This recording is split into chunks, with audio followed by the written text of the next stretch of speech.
Hello everybody and welcome back to my channel. I am so glad that you could join me today. I'm working on a double page scrapbook layout using the Friends of the Ocean DSP from Stampin' Up. This collection is bright and fun with a mix of summery colors. What I love most is how the front side features bold patterns while the B sides are more tone on tone. It really makes this collection versatile and easy to use for different themes. Before we dive into picking papers, let me quickly show you the pictures I am documenting today. I have 6 pictures here. Most of them are taken at night. Now, scrapbooking nighttime photos can be a little bit tricky due to the lighting, but with the right techniques, we can really make them pop. I'll share a few tips along the way, so stick around. As you can see, I've already used some pieces from this suite. If you've missed that video, I'll link it right up here for you. For this layout, I'm going to start with my scraps. Since I'm scrapbooking a large lobster, how fun, right? I want to avoid patterns with starfish and using anything too pink, because there's also boys in these pictures. Not that there's anything against pink with boys, but it doesn't work out very well with my boys. This particular pattern doesn't feature lobsters. I'm not going to use that for my layout. There's a lot of other great choices here, but I have some ideas for this other paper. So right now, I'm going to just stick with my scraps. So let me clean up my works so we can get crafting. I'm starting with basic white cardstock as my base. I'm not entirely sure where I'm headed with this layout design, but white is a good neutral foundation to begin with. I do know that I want to use this scrap here, spanning both pages, with more on one side than the other. I'm also thinking of using some strips of my paper at the bottom of the page, crossing both sides for some visual balance. For my photo placement, I'll group these 4 similar colored photos, the ones with the purple kind of blue hue, together, and I think they'll look great in a line across the spread. With the remaining 2 photos, I'll place one at the top of the line and the other on the other side. I'm also going to treat my daytime photo as my focal photo, which will be on the left side. It's not a photo I actually took. It's actually from the tourist website. I wanted to showcase the sculpture more clearly, and I found a high quality image online, printed it, and there we are. Now let's talk about scrapbooking nighttime photos. The first tip I have for you is adjust the brightness and contrast of your photos before you even print them. Mainly I use my iPhone as a camera, and I love using the built-in editing tools. Another tip is to create contrast with elements around your photo. This helps the light in your photo stand out, and to do this, I'll matte my photos with a color that is similar to the tone, but not the exact match. Then I'll add bright colored accents, and in my case, more vibrant background papers around the photos. This technique creates depth and ensures the photos don't just fade in the background. So for this layout, I'm using the Country Woods DSP, which I think pairs beautifully with the Friends of the Ocean collection. The blue wood grain paper complements the purple blue hues in my photos, while the white matte around the pictures help them stand out. Even though the blue isn't an exact match for the coordinating colors in the Ocean Friends collection, I think it works really well because it complements the photos. The blue teal accents in the background paper I've chosen are subtle, and as long as I don't bring more of that color into the layout with embellishments or cardstock, I don't think it will be too noticeable. Layering these pictures helps create a strong focal point while maintaining contrast and depth. The background patterns add energy and movement, which aligns perfectly with the vibe of my photos. Another quick tip when editing your photos, you can also experiment with different filters, and using a slight vignette effect around the edges can really help focus attention on the subjects. So now that I have a good idea of where I'm heading for this layout, I'll cut all my papers down off camera. I haven't fully decided yet if I want the blue paper to span the entire layout or trim it a bit shorter. To help me visualize it, I'm going to push the papers underneath each other to get a better idea of what this would look like. This will help me make up my mind whether I prefer the full coverage or a more trimmed look. I think it's always a good idea to experiment with placement before committing. Sometimes just shifting things around a bit can make all the difference. I'm noticing there's a lot of white space on this layout. The Friends of the Ocean suite has a lot of pinks and orange tones, but since I'm staying away from pink and I've already used some of the coral on the layout, I'm not going to use that. I'm also not planning on using that summer splash color either. But then I noticed the pictures have some yellow-green hues in them. So I think I'll tuck this lemon lime twist cardstock under the pattern papers, and I'll position it mostly on the right side with about 2 inches peeking out on the left. This should help balance the layout. It'll highlight the light source in my photos, plus it'll still leave me plenty of room on the left for my title. Even though I've got a lot of bright colors going on here, by using a deeper tone of blue to mat my darkest photos on, they still pop off the page. So I'm going to mat my focal photo on pumpkin pie cardstock, and to carry that color over to the other side, I'll mat my remaining photo with it too. I'm also going to bring in a little black for some contrast. I've got this strip here and I just want to test it out. I'll tuck it under the photos. Yep, I like that. I think it's just what it needed to ground everything. I've decided on the length of the blue wood grain paper, and for some added interest, I'm going to dovetail the paper as well. And while I'm doing that, I'll add it to the other strips. So before I attach everything to the base, I'm going to introduce a little bit more black to this layout by inking the edges with black ink. Just a small touch to make things pop. I'm not applying it to the inside edges though, so that I can create one large 12 by 24 inch spread. While I'm doing this, let me tell you a little bit about the photos I am documenting today. These pictures were taken at the world's largest lobster in Shadiac, New Brunswick. My oldest son, Aiden, and one of his good friends were attending Mount Allison University in the fall. But because they were drafted to their football team, they were asked to move to Sackville a month early for camp. So the boys had already been at camp for over a week when myself, my husband, and my other son, Evan, flew to New Brunswick. Actually, we flew into PEI, but that's another story. So we planned a short vacation with several trips back and forth to Sackville to visit Aiden. On this day, we drove from St. Andrews by the sea.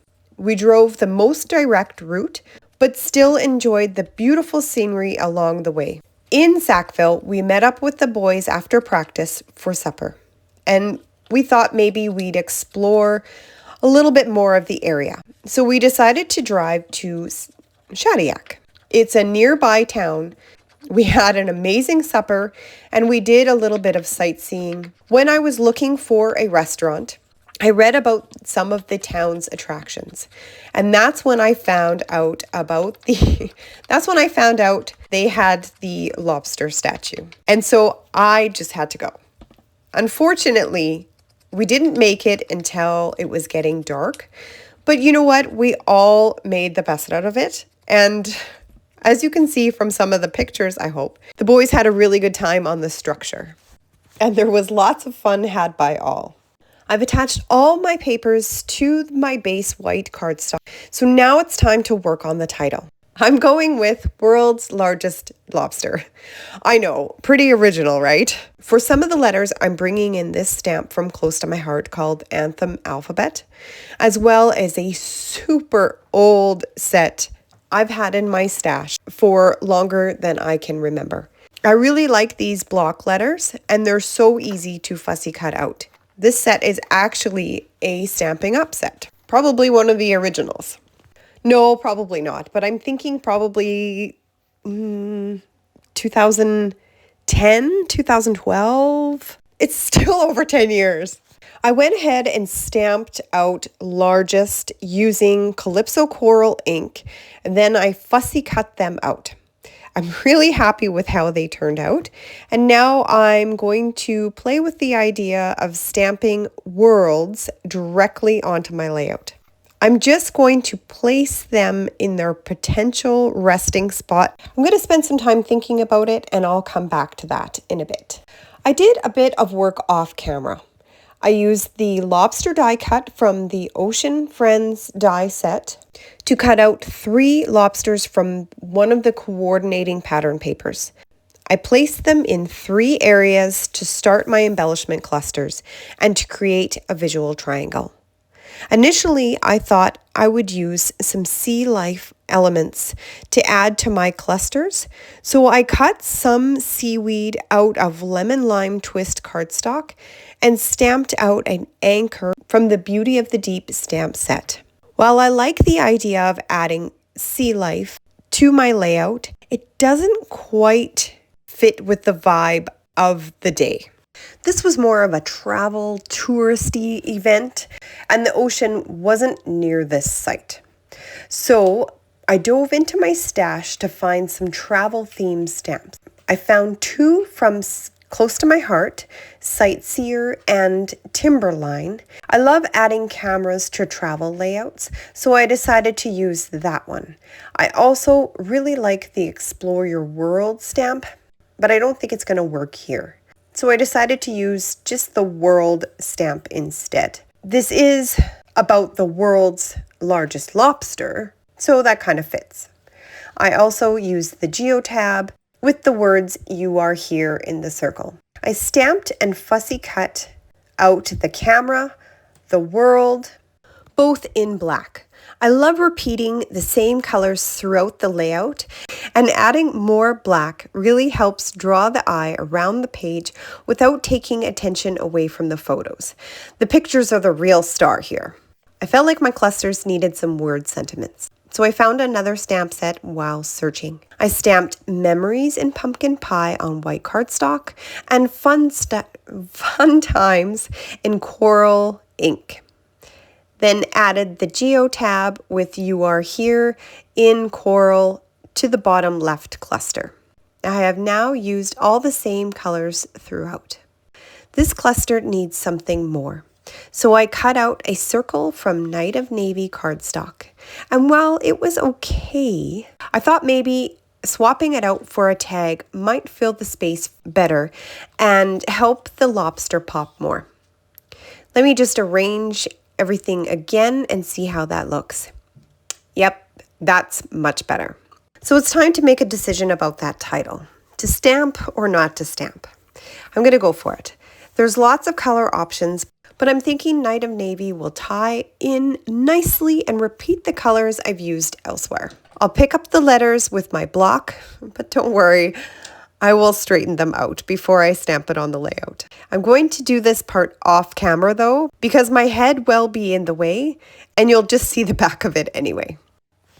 I love how this turned out, and while I was at it, I went ahead and attached the word largest underneath. For the rest of the title, I'm going to add a pop of orange. Let me grab my supplies I need and I'll show you what I'm thinking. I saw my friend Chelsea do something similar on one of her layouts and I loved it. So I'm going to give it a try for myself. I'm going to add some color to the top of the layers, applying more ink at the top and gradually fading out as I work my way down, leaving the bottom portion of the letters white. Kind of an ombre effect. I absolutely love how this small detail really elevates the look. I can definitely see myself using this technique on beach-themed layouts, winter or snowy pages, or even documenting sunsets. Honestly, it could work in so many different themes. Wow, doesn't that look amazing? A huge thanks to Chelsea for sharing this awesome technique. and I'm definitely going to use this one again. My pictures and clusters are attached to the layout, and I decided to remove the seaweed altogether and add these weed-like sprigs I found from the new Storybook Garden Patch dies. I think they're meant to be the tops of vegetables, but they work really well for here, adding just the right amount of green to my clusters. For the final details, I have a bear tag here that needs some twine. I have white butcher's twine, but I also have this coral twine that I've had in my stash forever. Let's use up the coral. I'll just loop it through the tag and cut off the extra bit. Next, I'm going to add some enamel dots. I've got these opal rounds and I want to use the blue ones, plus the Sunny Day iridescent dots, and I'm just going to use the orange from this set. Since they are part of the full Friends of the Ocean suite, I know they will be a perfect match. I printed my journaling on a clear shipping label to make it look like it was printed right onto the layout. To do this, I used a text box in a Microsoft Word document sized to the area where I wanted the journaling to go. I changed the text box lines to white so they wouldn't show when I printed, and it worked perfectly. I'm only adding a few dots around my 3 clusters. I don't think it needs anything else at this point. I had a lot to say about this event. I also added details about the monument, why it was built, how big it was, fun facts like that. I think, or at least I hope, my boys, or maybe their wives or girlfriends, will appreciate having that information years from now when they look back on these pages. Here's a closer look at the layout. I popped up the focal photo on foam tape to give the layout some dimension, and I used foam tape for the word memories and the camera at the bottom of the cluster too. I hope this layout has sparked some ideas for your nighttime pictures, or you found some of my tips helpful. Maybe gave you the inspiration you needed to get crafting in your space. Please keep in mind that these are not rules, just tips that I have picked up along the way. I really do appreciate you being here with me today. If you have any questions or you want to leave a comment, I'd love to hear from you. Please consider liking my video and sharing it if you think a friend could use my tips. And if you haven't already, I'd love for you to subscribe to my channel. Here's a video YouTube thinks you might enjoy next. I'll see you over there. I will have still shots of my layout on my Instagram page as well.